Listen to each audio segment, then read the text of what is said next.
కొన్ని భరించలేని పరిస్థితులు మనకి వచ్చినప్పుడు మనం ఏం చేయగలుగుతాం? గర్భఫలం లేదని నిన్ను అడిగితే ఇచ్చావు, మరి ఈ నొప్పి ఏంటి, బాధ ఏంటి అంటే నేను చచ్చిపోవటానికి ఇచ్చిన ఇదంతా, ఈ వేదన పడటానికి ఇచ్చినవా నాకు ఇదంతా? మానవుడి మైండ్ తొందరగా మారుద్ది, కానీ దేవుని మైండ్ వేరు. గర్భంలోని శిశువులు పెనుగులాడుతా ఉన్నారంట, నొప్పి తట్టుకోలేకపోతుంది తల్లి. చెప్పే కదా మనిషి గ్రహించలేని చాలా ఉన్నాయని. మన జీవితంలో కూడా కొన్ని పరిస్థితులు, కొన్ని ఇళ్లల్లో, కొన్ని మన వ్యక్తిగత జీవితంలో భరించలేని సమస్యలు వచ్చినప్పుడు, ఆ నొప్పి వచ్చినప్పుడు మనకి ఏమనిపించింది అంటే తొందరగా మనసు మార్చుకుంటాం, తొందరగా దేవుని దూషించి అవమానించటానికి ఇష్టపడతాం.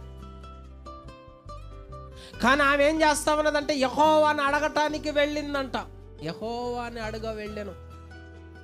ఎందుకు యెహోవాని అడగ వెళ్ళానో ఏమో మైండ్కి అర్థం కావట్లా. ఆ సమస్య ఎందుకు వచ్చిందో మరి ఎవరికి తెలుసు? ఇది దేవుడికి తెలుసు. ఈ రహస్యం, ఈ మర్మం, ఈ గూఢమైన విషయం, ఈ నొప్పి, ఈ బాధ ఎందుకు వస్తుంది? నా కీడు కోసం వస్తుందా, లేకపోతే నా బాగు కోసం వస్తుందా? ఆయన అడగాలి. మర్మాలన్నీ ఆయనకు తెలుసు అని ఆయన దగ్గరికి వెళ్ళి టెస్ట్ చేసుకొని కూర్చుంది. అర్థమైందా? ఇప్పుడు మనం కొన్ని సమస్యలు, కొన్ని అనారోగ్య సమస్యలు కొన్ని వచ్చినాయి మనకి. ఎందుకు వచ్చినాయి మనకు తెలియదు. మరి తెలియాలంటే ఎవరిని అడగాలి? దేవుణ్ణి అడగటం నేర్చుకోవాలి, ఏదో ఒక రూపంలో తెలియపరుస్తుంది. కానీ మానవుడు తీసుకునే తొందరపాటు నిర్ణయాలు ఎలాంటి అంటే, నన్ను అడిగి తెలుసుకొని దేవుడు అంటున్నాడు.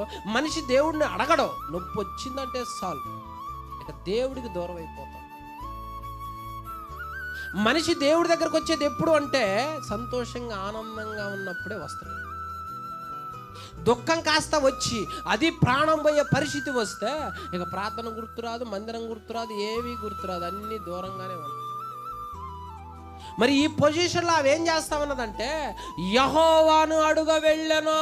ఆయన అడుగుదాం. ఎవరిని అడుగుదాం?